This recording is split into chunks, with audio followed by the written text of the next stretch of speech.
berbalik kepada kompleksitas rumah sakit seperti yang saya sampaikan tadi. Inilah bisnis yang tidak ada bisnis sekompleks ini, sepadat ini. Padat modal, padat karya, padat tenaga, padat kepentingan, padat profesi, padat izin, padat standar, padat prosedur, padat pungli, padat sanksi, padat gugatan. Tentu saya ingin fokus dulu pertama, walaupun ini ada kaitannya sedikit tentang Undang-Undang 17 2023 yang sudah disahkan oleh pemerintah, tetapi saya ingin fokus kepada peran humas. Nah, ya, kesimpulannya seperti apa nanti silahkan. Kalau saya membaca undang-undang ini dan mencoba memahami isi undang-undang ini, sudah tidak ada tawar-penawar lagi bahwa humas itu sudah harus diperkuat gitu lah ya. Nanti kita akan coba lihat. Mudah-mudahan saya bisa memaparkan ini dalam kurun waktu 20 atau 30 menit, kemudian kita bisa diskusi tanya jawab. Nah, yang pertama tentu kita pahami bahwa undang-undang ini sudah disahkan oleh pemerintah dan sudah dinyatakan berlaku. Artinya apa? Kita sudah tak punya lagi undang-undang rumah sakit. Kita tak punya lagi undang-undang kesehatan, kita tak punya lagi undang-undang praktek kedokteran, kita tak punya lagi undang-undang bidan, termasuk wabah. Ini sudah dinyatakan sah dan berlaku sejak 8 Agustus 2023. Nah, undang-undang apa yang dicabut oleh pemerintah pada saat ini disahkan 8 Agustus 2023? Ada 11 undang-undang yang sudah dinyatakan dicabut dan tidak berlaku. Artinya apa? Teman-teman humas sebagai corong atau pembicara perwakilan atas rumah sakit, ya tentu atas perintah direktur, sudah tidak bisa lagi menggunakan undang-undang ini untuk berdiskusi atau berdebat dengan pihak keluarga atau menjelaskan. Yang pertama tentu undang-undang wabah kita tidak bisa gunakan lagi, praktek kedokteran 29/2004 tidak bisa kita gunakan, termasuk undang-undang kesehatan 36/2009. Bahkan undang-undang yang sudah mengatur khusus untuk rumah sakit 44/2009 ini juga sudah dinyatakan dicabut tidak berlaku. Termasuk undang-undang pendidikan kedokteran, kesehatan jiwa, tenaga kesehatan yang mengatur seluruh profesi tenaga kesehatan di rumah sakit, termasuk juga keperawatan dan kebidanan. Bahkan kekarantinaan dan wabah yang sudah kita gunakan kemarin pada saat selama lebih dari 2 tahun, ini juga sudah dinyatakan dicabut dan tidak berlaku oleh pemerintah. Nah, menarik di sini adalah sepanjang aturan turunan itu belum dicabut oleh pemerintah, maka aturan turunan atas undang-undang ini masih dinyatakan dicabut oleh pemerintah. Nah, berbalik kepada kompleksitas rumah sakit seperti yang saya sampaikan tadi. Inilah bisnis yang tidak ada bisnis sekompleks ini, sepadat ini. Padat modal, padat karya, padat tenaga, padat kepentingan, padat profesi, padat izin, padat standar, padat prosedur, padat pungli, padat sanksi, padat gugatan. Mulai dari parkir saja sampai kepada kamar jenazah, itu persoalan itu muncul. Jadi kalau hari ini kita bekerja di rumah sakit dan masih mengeluh setiap hari ada masalah, mending nggak usah kerja di rumah sakit. Karena justru kita heran kalau memang bekerja di rumah sakit hari ini tidak ada masalah. Gitu. Mulai dari parkir. Nah, lebih aneh lagi di salah satu rumah sakit kita, di rumah sakit di Sumatera Utara, itu mobil pasien, mobil koas dokter yang parkir saja, itu bannya bisa hilang. 4, bukan 2 lagi, 4. Itu terjadi di rumah sakit. Nah, itu masalah itu tadi. Bekerja di rumah sakit itu kompleksitasnya itu begitu. Mulai dari parkir, belum lagi pelayanan, belum nanti terkait gugatan dan lain sebagainya. Itu baru mulai dari parkir saja. Sampai ban mobil saja pun 4-4-nya bisa hilang di parkiran lingkungan rumah sakit. Nah, segitu kompleksnya. Maka tentu kita harus mempersiapkan diri untuk itu. Nah, ini yang saat ini marak oleh yang terjadi, bagaimana begitu masyarakat mendapatkan menerima pelayanan kesehatan dan dia rasakan itu tidak sesuai dengan keinginannya, dia langsung mendefinisikan ini malpraktik. Padahal regulasi kita termasuk Undang-Undang 2023 tidak mengenal istilah malpraktek. Jadi tidak ada malpraktek itu sebenarnya. Yang ada adalah apa? Kealpaan atau kesalahan medik. Itu yang ada. Termasuk sengketa medik. Itu yang ada di dalam regulasi kita. Regulasi tentang malpraktik tidak ada. Narasi tentang malpraktik tidak ada. Definisi tentang malpraktik sendiri tidak ada. Itu adalah narasi-narasi yang oleh humas itu sudah harus disingkirkan. Sudah harus dihilangkan. Bahwa definisi malpraktik itu tidak ada. Gitu ya. Kenapa sih pasien nuntut? Nah, ini saya mulai dari sini.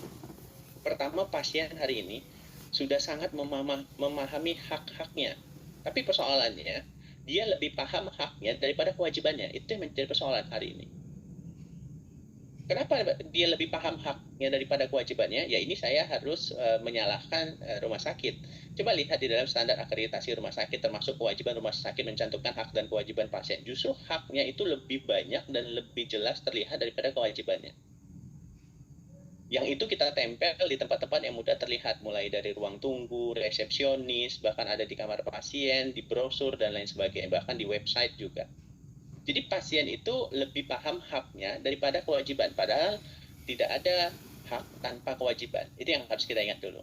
Kemudian persoalan selanjutnya adalah kurangnya hubungan atau komunikasi yang baik antar dokter. Makanya selalu kita gaungkan adalah komunikasi efektif, pelatihan komunikasi efektif, dan lain sebagainya. Kenapa? Untuk mengurangi tadi persoalan-persoalan yang terjadi di rumah sakit. Kepercayaan pasien hari ini terhadap pelayanan rumah sakit itu cenderung hilang. Akhirnya mereka berobat ke luar negeri, pindah, dan lain sebagainya. Tentu ini yang harus kita bangun kembali.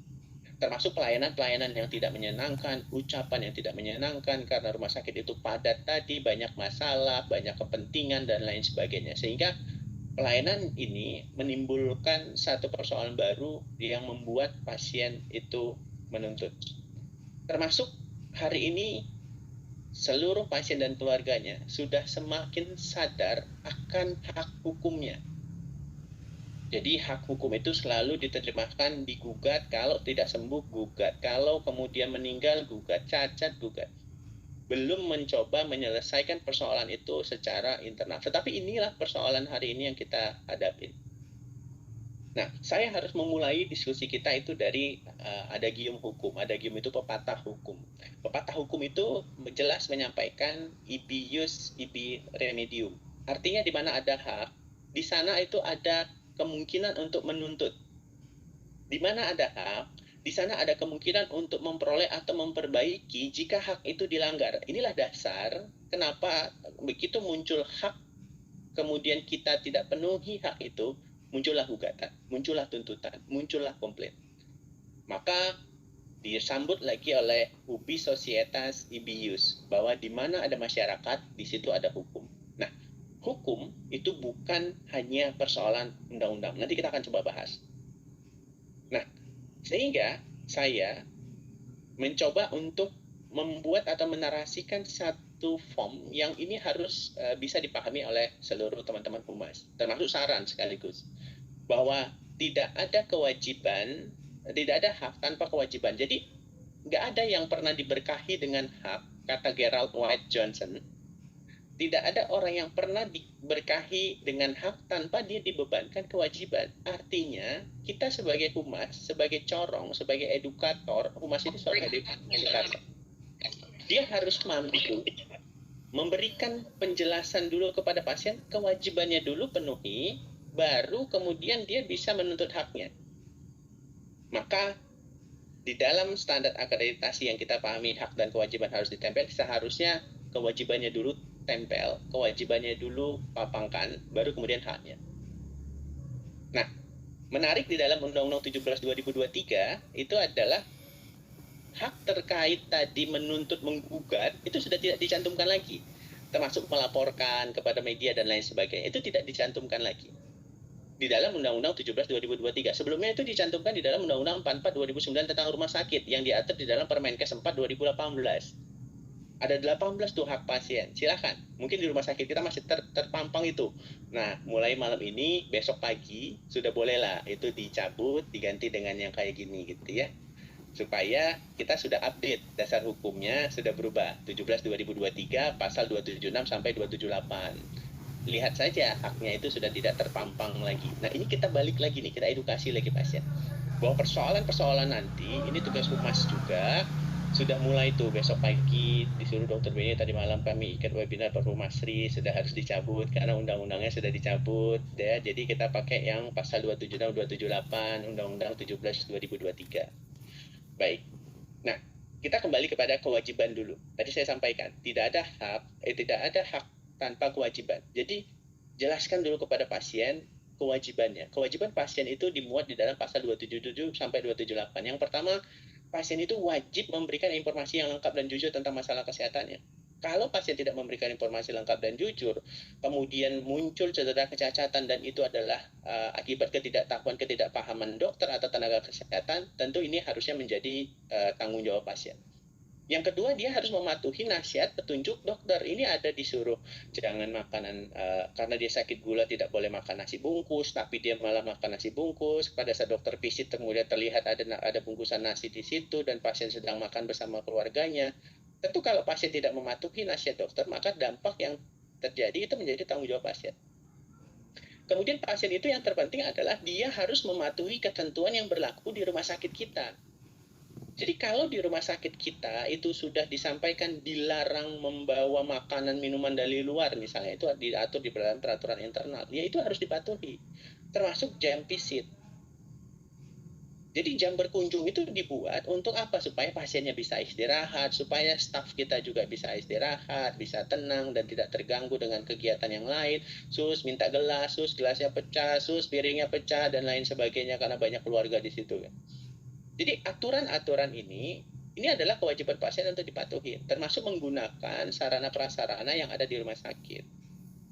Nah, kemudian yang keempat adalah memberi imbalan jasa. Ini kewajiban pasien. Kita tidak minta banyak. 4 saja kewajiban pasien ini sudah dipenuhi saja, dipahami, dimengerti oleh pasien, ini sudah sangat lebih baik. Nah, hak pasien itu apa? Sudah tidak lagi mencantumkan, walaupun narasi itu tetap ada. Adanya di mana? Yaitu di poin nomor 5, mendapatkan hak lain sesuai dengan ketentuan peraturan perundang-undangan. Tetapi kan kita tidak edukasi secara vulgar lagi, menuntut, menggugat, melaporkan, sebagaimana yang ada di dalam Undang-Undang 44 dan Permenkes 4/2018. Jadi hak pasien itu apa? Mendapatkan informasi tentang kesehatan dirinya. Jadi harus disampaikan dia sakit apa, kemungkinan diagnosanya apa, termasuk juga kemudian mendapatkan penjelasan tentang pelayanan kesehatan yang dia terima. Termasuk juga hak pasien itu menolak atau menyetujui tindakan yang diperlukan tadi. Termasuk juga pasien itu punya hak meminta pendapat tenaga medis atau tenaga kesehatan yang lain. Silakan sebagai hak second opinion. Termasuk hak lain yang diatur di undang-undang. Yang menggugat menuntut itu ada diatur. Tetapi kan kita tidak perlu sebutkan lagi gitu. Supaya tidak menjadi dasar pasien itu sedikit-sedikit menggugat menuntut gitu ya. Nah, yang saya khawatir adalah di poin nomor 5 terkait hak pasien. Jadi hak pasien itu di dalam Undang-Undang 17 2023 pasal 276 itu ternyata berbeda dengan yang sebelumnya, yaitu mendapatkan akses rekam medis. Jadi pasien itu ternyata diberikan hak mendapatkan akses terhadap informasi yang ada di dalam rekam medis. Nah, informasi yang ada di dalam rekam medis ini diperjelas dan dipertegas. Ternyata dia diberikan akses untuk mengakses seluruh informasi itu. Nah, ini tentu menjadi peran Humas juga. Bagaimana mengedukasi pasien terkait pemahaman akan isi rekam medis. Saya saja sebagai dokter, walaupun memahami ilmu kesehatan, pada saat memahami ada persoalan tentang saraf misalnya, atau tentang penyakit dalam, tentu pemahaman saya sebagai dokter umum itu terbatas. Apalagi orang yang tidak memiliki latar belakang kesehatan. Ini akan menjadi PR yang sangat besar kalau hak akses ini, kemudian informasi ini diterjemahkan sendiri, dengan tanpa latar belakang kesehatan yang baik, tentu ini akan menjadi permasalahan baru. Nah, bagaimana hak akses ini tentu harus diatur di rumah sakit. Yang kedua, nah ini terkait hak dan kewajiban pasien ada di paragraf 2 pasal 276. Silahkan dibaca sendiri, tidak ada lagi tertulis di situ menuntut menggugat ya. Hanya ada 5, 6, 7 poin saja. Nah, 6-7 poin ini jadi hak dan kewajiban pasien sesuai yang saya sampaikan tadi, sudah mulailah besok pagi sudah boleh dicabut itu, diganti yang baru gitu ya. Karena undang-undang ini sudah berlaku. Jadi ibi jus ibi remedium. Di mana ada hak, maka di sana ada kemungkinan untuk menuntut. Maka pasien kalau tidak mendapatkan informasi tentang kesehatan dirinya, maka dia akan menuntut. Kalau pasien itu tidak mendapatkan penjelasan yang memadai, dia akan menuntut. Kalau dia tidak mendapatkan pelayanan yang sesuai dengan standar profesional pelayanan, dia akan menuntut. Termasuk tadi hak akses terhadap informasi.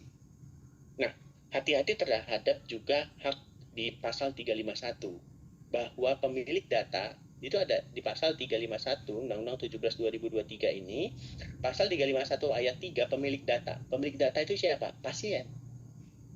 Pasien itu ternyata punya hak terkait data informasi medisnya. Yang pertama, dia mendapatkan informasi tentang tujuan kenapa kita kumpulin datanya. Makanya di dalam Permenkes 24 2022 itu sudah harus ditandatangani bahwa data ini akan kita berikan kepada pihak ketiga asuransi untuk pembayaran. Itu harus dijelasin. Yang kedua, mengakses. Nah, kan ada hak akses lagi di pasal 351. Ini tugas Humas harus menerjemahkan ini dan membuat di dalam peraturan internal terkait akses ini. Akses itu disebutkan kembali, diulang kembali yang tadi disebutkan di dalam pasal 276 huruf E, sekarang dipertegas lagi terkait datanya di pasal 351 ayat 3 huruf B. Mengakses bahkan melakukan perbaikan data dari informasi melalui penyelenggaraan sistem informasi. Artinya apa? Kalau dia berobat ke rumah sakit A, kemudian dia di sana didiagnosa, mohon maaf, misalnya TBC gitu ya, hasil pemeriksaannya ternyata mendukung diagnosanya TBC, tetapi dia kemudian mencari second opinion, pindah dia ke rumah sakit lain. Nah, kata rumah sakit lain, di sana dia nggak ada TBC-nya gitu. Nah, apakah memungkinkan, ini potensi ke depan nih, Humas harus bisa menjembatani persoalan ini. Dia datang ke rumah sakit tadi yang mendiagnosanya TBC. Ini diagnosa kalian salah, tolong ubah data saya. Karena kan data itu akan terkoneksi, interoperabilitas kepada Kementerian Kesehatan. Apakah dia kemudian boleh serta-merta mengubah data yang ada di kita diagnosanya, sementara tadi TBC, sementara rumah sakit lain itu tidak, karena ada hak pemilik data mengakses dan melakukan perbaikan data. Termasuk kalau dia statusnya, mohon maaf, hari ini adalah statusnya single, kemudian dia double, yang tadinya double kemudian dia single, kemudian dia boleh mengubah data itu dan lain sebagainya. Ini bagaimana ini proses perubahan datanya, regulasinya? Ini PR yang sangat besar yang tadi saya sampaikan. Humas itu saya sependapat harus memahami dulu konteks hukumnya dan kemudian kita terjemahkan, dibuat dalam satu peraturan internal. Nah, ini ada hak akses yang harus dipahami oleh Humas untuk mendiskusikan hal ini di tingkat rumah sakit. Baik. Nah, kemudian itu hak pasien dan kewajiban pasien. Tentu tenaga kesehatan dan tenaga medis yang bekerja di rumah sakit, di tempat kita, itu diatur di dalam pasal 273 juga punya hak. Pertama, hak mendapatkan perlindungan hukum. Sepanjang mereka melakukan tugas mereka sesuai dengan standar profesi mereka, sesuai dengan standar pelayanan profesi, sesuai dengan standar prosedur operasional dan etika profesi. Termasuk juga tenaga kesehatan punya hak mendapatkan informasi yang lengkap dari pasien dan keluarganya. Kembali lagi, hak ini kalau tidak terpenuhi maka ada kemudian menuntut. Persoalannya adalah dokter dan tenaga kesehatan jarang menuntut nih, pasien saja nih yang sering menuntut. Nah, kalau dia tidak dapatkan gaji, upah, imbalan, tunjangan kinerja, tidak mendapatkan perlindungan, tidak mendapatkan perlakuan yang sesuai harkat martabat, maka dia akan menuntut nih. Yang dituntutnya tentu rumah sakitnya. Maka Humas yang berposisi hari ini di rumah sakit tetapi dia berinteraksi dengan tenaga kesehatan harus menjadi jembatan. Nah, fungsi jembatan tahu? Kalau nggak dilindes, dipicek. Kemudian diinjot-injot. Itu fungsi jembatan tuh. Cuman numpang lewat gitu ya. Pada saat orang numpang lewat bebannya besar. Kalau nggak diinjek-injek, dilindes gitu ya, digiling gitu ya, atau bahkan berdiri di situ sampai jembatan itu putus. Kadang kalau sudah tidak kuat, Humas itu jembatan.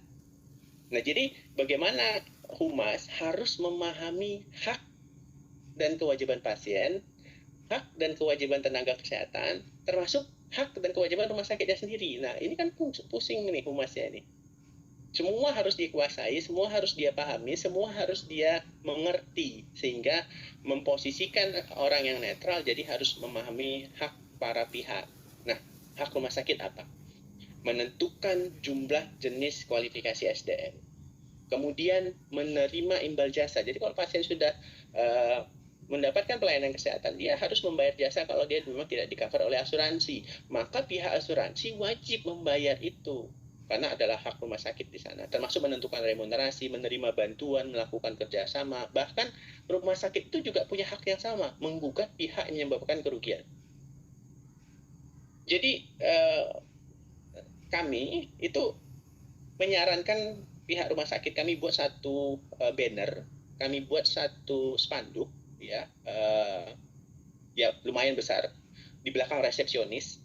yang itu berisi ini. Karena seringnya pasien itu menggugat menuntut dengan alasan yang tidak jelas, kami tuliskan pasal ini. Dulunya ini ada di dalam pasal 43. Sekarang ada di dalam pasal 191 Undang-Undang 17 2023, yaitu apa?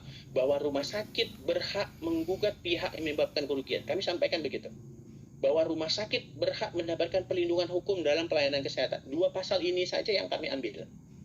Sehingga pada saat pasien mendaftar atau kemudian dia komplain, kemudian dia ingin menggugat, tentu para pihak ini kan punya hak yang sama.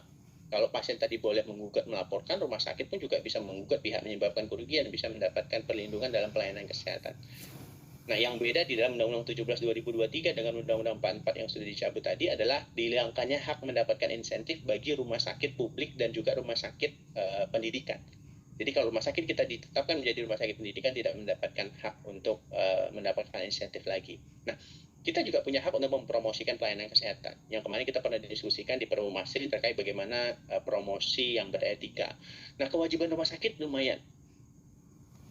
Kewajiban rumah sakit ini juga harus dipahami oleh seluruh humas di rumah sakit supaya tadi para pihaknya jelas. Kalau ada pasien komplain, kita tahu hak dan kewajiban pasien.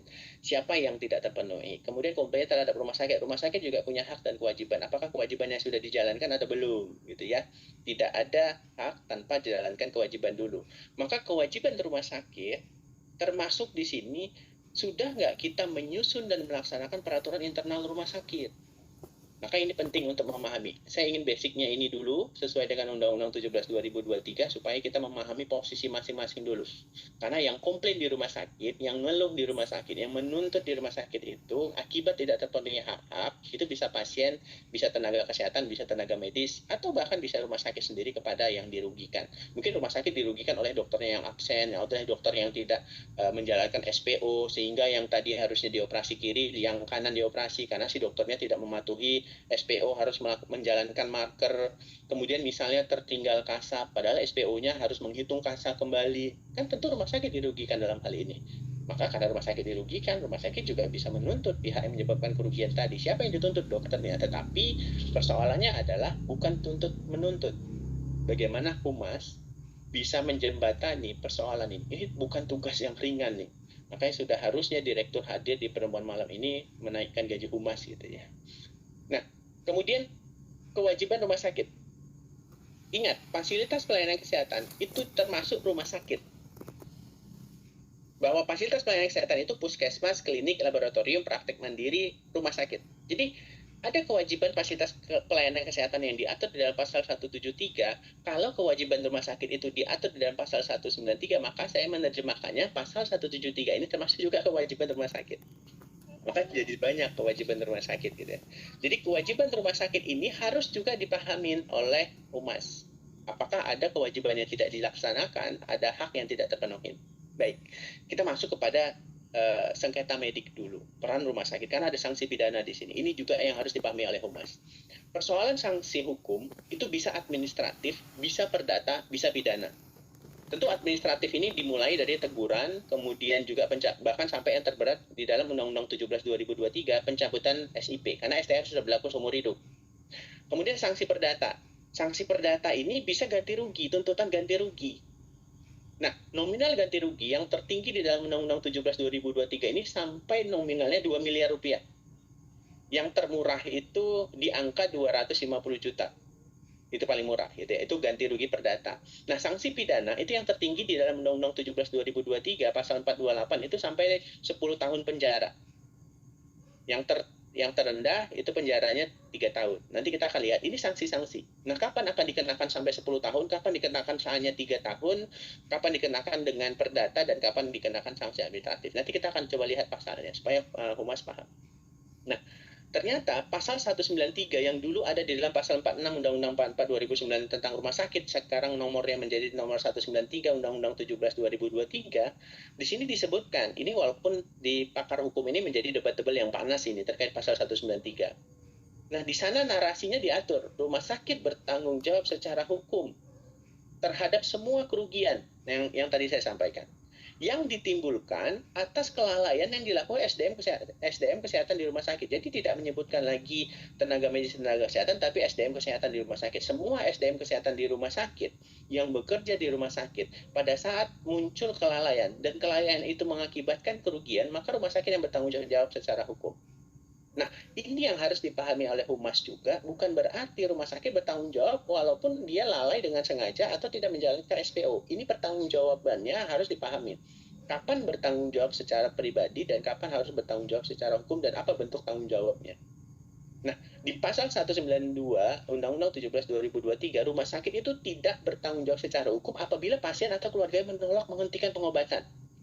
Jadi kalau pasien atau keluarganya meminta untuk pengobatannya dihentikan, tindakannya dihentikan, dan kemudian berakibat kepada kematian setelah diberi penjelasan oleh humas atau oleh dokter, oleh perawat, maka rumah sakit tidak bisa dituntut karena dia menghentikan, dia yang meminta tadi. Pasal 192 Undang-Undang 17 2023.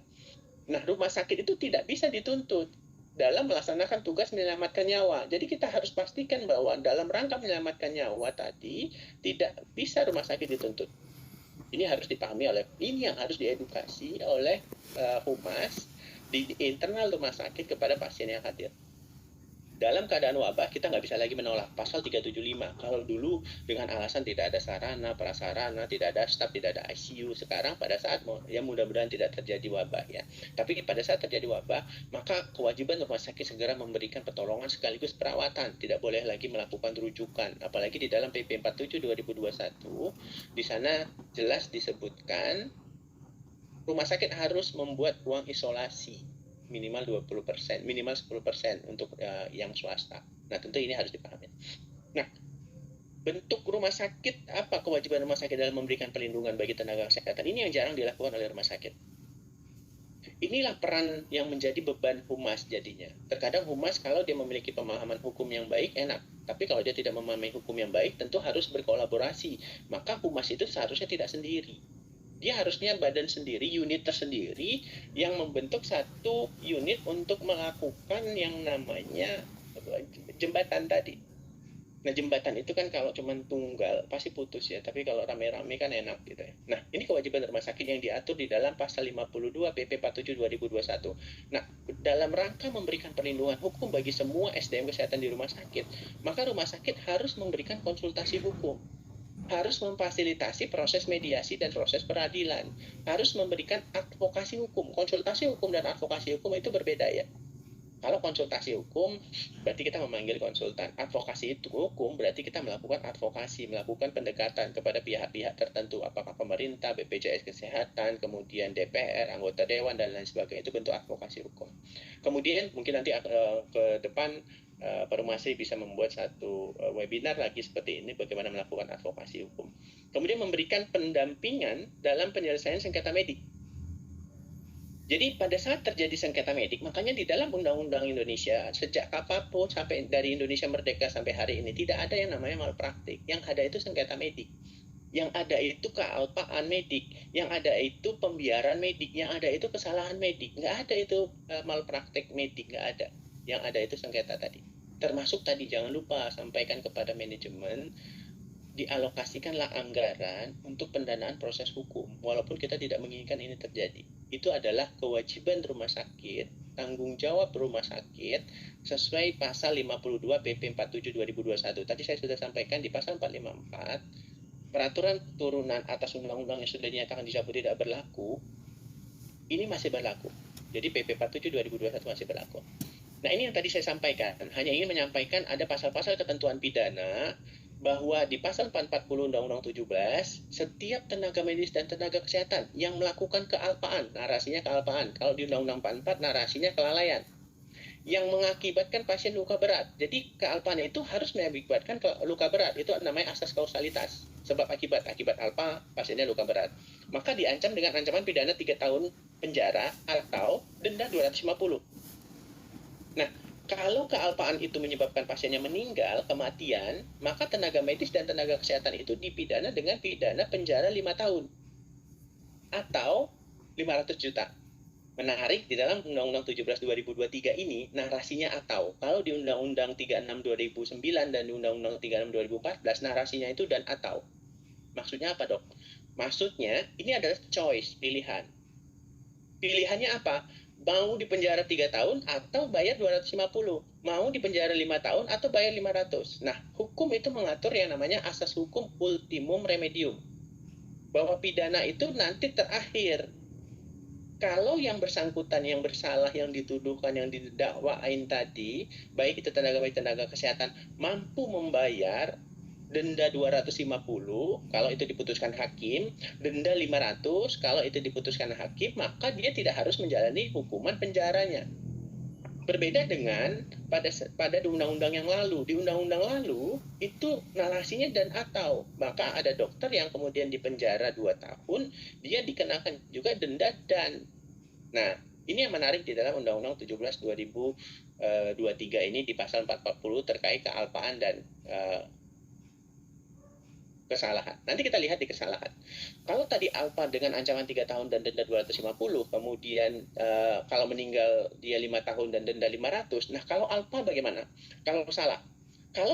Kalau ada tenaga medis, tenaga kesehatan diduga melakukan kesalahan yang kemudian menyebabkan kerugian pada pasien akibat kesalahannya itu, maka perselisihan tadi itu harus diselesaikan terlebih dahulu lewat alternatif penyelesaian sengketa. Inilah peran Humas di pasca Undang-Undang 17 2023 ini. Disinilah peran Humas yang paling jelas di dalam Undang-Undang 17 2023, yaitu apa? Diselesaikan terlebih dahulu lewat alternatif penyelesaian sengketa di luar pengadilan. Ini PR Humas nih, ini tugas Humas.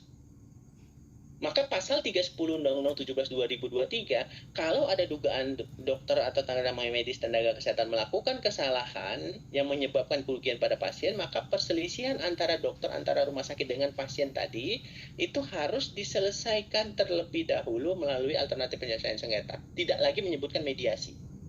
Kenapa? Kalau disebutkan mediasi, sesuai Perma 1 2016 itu harus oleh seorang mediator. Padahal kalau diselesaikan oleh mediator, ini akan menjadi PR lagi dari rumah sakit untuk mencari mediator dan membayar mediator. Nah, jadi Undang-Undang 17 2023 pasal 310 menyebutkan alternatif penyelesaian sengketa. Apa itu alternatif penyelesaian sengketa? Nah, saya jelaskan di sini. Alternatif penyelesaian sengketa itu pertama konsolidasi, yang kedua negosiasi, baru yang ketiga itu mediasi, yang keempat arbitrasi. Beberapa literatur yang lain menyebutkan satu lagi ada konsultasi, jadi ada 5. Jadi pada saat diduga sesuai pasal 310 tadi, diduga melakukan kesalahan, maka ini harus diselesaikan terlebih dahulu. Maka yang menyelesaikan jembatannya adalah Humas kan, lewat negosiasi. Apa itu negosiasi? Ini adalah konsensus untuk kesepakatan para pihak, apa yang bisa dinegosiasikan.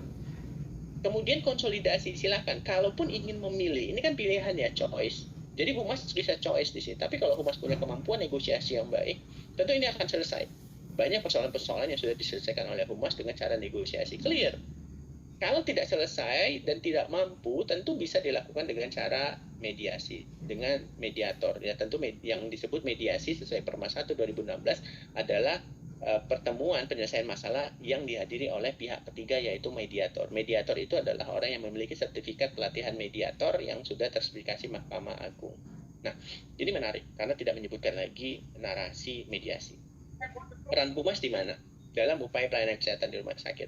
Pada saat terjadi kelalaian medik, maka langkah pertama adalah kumpulkan bukti-bukti dulu, lakukan identifikasi, kemudian lakukan penyelidikan. Penyelidikan itu kalau itu terkait tentang pelayanan kesehatan medis, koordinasi dengan komite medis. Kemudian libatkan ahli kalau memang perlu, karena Humas rata-rata jarang yang berprofesi kesehatan. Tapi kalau dia berprofesi kesehatan lebih bagus gitu ya, karena cepat mungkin menangkap persoalan kesehatan. Tetapi tidak harus, tidak wajib ya. Nah, setelah dilakukan penyelidikan, apakah audit medis, audit klinis, maka ini bisa diselesaikan. Jadi identifikasi dulu keluhannya apa, hak dan kewajiban para pihak yang terlanggar apa, dan fokus tuntutannya di mana, kemudian keinginannya apa, lakukan itu pendidikan untuk membuktikan bahwa tenaga medis, tenaga kesehatan sudah bekerja sesuai dengan SPO, baru itu diselesaikan. Maka dugaan kesalahan diselesaikan lewat jalur mediasi atau negosiasi atau lewat arbitrasi, lewat pengadilan. Nah, peran humas pasca pembelakuan di mana? Ini sangat strategis. Jadi, salah satu dibentuknya humas di rumah sakit itu adalah untuk membangun hubungan saling percaya antara rumah sakit dengan pasien, dengan masyarakat. Agar masyarakat itu paham terhadap isu-isu hak dan kewajiban tadi, termasuk juga harus transparan memberikan layanan yang dibuat oleh rumah sakit. Jadi humas itu punya peran strategis yang sangat baik, memiliki tanggung jawab untuk membangun dan memelihara komunikasi sebagai jembatan tadi antara rumah sakit dengan pasien, rumah sakit dengan masyarakat, rumah sakit dengan dokter, dokter dengan rumah sakit. Jadi sebagai jembatan. Nah, humas ini adalah jembatan tadi. Saya selalu sampaikan humas ini jembatan. Jadi kalau hari ini dilindes, dilewatin gitu ya. Jadi ini harus dipahami bahwa humas ini adalah jembatan. Jadi fungsi kita itu jembatan. Jadi tujuan humas kita harus paham. Nah, manfaat humas di rumah sakit. Ini ada beberapa rumah sakit yang saya juga heran ya, perspektif pemikirannya ya. Bahwa pertama, kayaknya nggak perlu deh ada humas katanya. Ini keliru. Saya harus sampaikan malam ini pemahaman ini keliru. Humas itu sangat penting ya. Sama seperti pentingnya dokter di rumah sakit. Jadi humas di rumah sakit ini sangat banyak memberikan manfaat jembatan, bahkan menyelesaikan masalah itu segera. Jadi untuk rumah sakit yang bergabung dan belum memiliki unsur humas atau sudah memiliki tetapi belum memaksimalkan, segera memaksimalkan ini. Karena fungsinya itu pasca undang-undang ini berlaku sangat besar manfaatnya, sama seperti saya sampaikan kita butuh dokter atau kita butuh perawat. Walaupun core bisnis rumah sakit itu ada dokter dan perawat. Nah, humas kegiatan di rumah sakit apa sih gitu ya? Ini kan banyak menjadi pertanyaan. Pertama, dia tidak hanya punya fungsi tugas melaksanakan untuk promosi kesehatan di rumah sakit, dia bisa mengatur konferensi pers, bagaimana kemarin Ketua Umum Pak Anjari sudah mengajarkan bagaimana kita berhadapan dengan media, termasuk dia merancang dan mempublikasi promosi, merespon, termasuk juga mengelola pertanyaan-pertanyaan dan keluhan dari masyarakat. Bahkan dia berperan dalam membangun jaringan kolaborasi tadi, advokasi tadi. Ini peran humas ini luar biasa pasca undang-undang ini. Bagaimana agar setiap dugaan kesalahan atau kelalaian itu ternyata bisa selesai di rumah sakit, clear. Nah, itu yang penting. Nah, tantangannya apa? Tentu ada tantangan bagi humas. Jadi tantangan humas ini yang pertama adalah persoalan bagaimana dengan digitalisasi hari ini, tantangan rumah sakit itu semakin kuat. Dia harus mengelola respon yang terjadi krisis, kemudian dia harus bisa menghadapi kebijakan kesehatan yang berubah-ubah, termasuk bagaimana menjaga reputasi rumah sakit menghadapi persaingan yang saat ini sudah sangat, apalagi dengan masuknya tenaga asing, kemudian investor dari asing, termasuk bagaimana mengkomunikasikan efektif antara media massa dan agenda-agenda yang lain. Ini tantangan rumah sakit humas hari ini itu sangat luar biasa pasca undang-undang ini. Nah, tentu ada strategi yang harus dikelola oleh seorang humas, bagaimana dia punya rencana strategi jelas, pendekatan personal yang jelas, dia mampu membangun jaringan dan kolaborasi dengan sangat kuat, berinovasi melalui sosial media, aktif di sosial media, berinteraksi mau mulai dari Reels, TikTok, kemudian juga postingan Instagram, YouTube, dan lain sebagainya. Dan yang terpenting adalah strategi agar sukses untuk humas di rumah sakit, jaga konsistensi, termasuk kualitas pesan yang disampaikan kepada publik. Pada saat ada masalah, handling komplain itu langsung jalan, tidak ditunda, tidak nanti, ataupun kemudian menimbulkan satu ketidakpastian bagi pasien. Mungkin itu yang bisa saya sharing Bu Maggie, dan saya kembalikan lagi ke Bu Maggie untuk kita diskusi. Terima kasih. Assalamualaikum warahmatullahi wabarakatuh. Wow, oh, saya tuh lepas dok dari awal sampai akhir tegak dok, jujur, karena terkait hukum ya dok ya.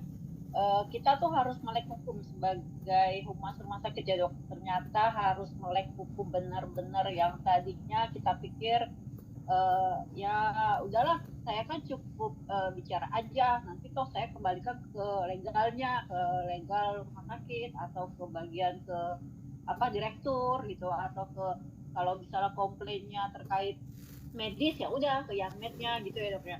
Ternyata hukuman itu memang sangat perannya sangat sangat sangat penting dan kita harus melek hukum gitu ya dok ya.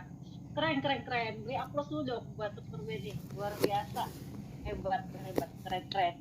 Oke deh, tadi gini dok, saya baca nih, wah ini baru mulai mulai banyak pertanyaan nih. Tadi itu nggak ada pertanyaan-pertanyaan, mungkin saya pikir apa bingung tentang hukumnya, apa sedang fokus dengan dokter Bedi, materinya, bisa jadi dia fokus ke materinya atau fokus ke dokter Bedinya nih.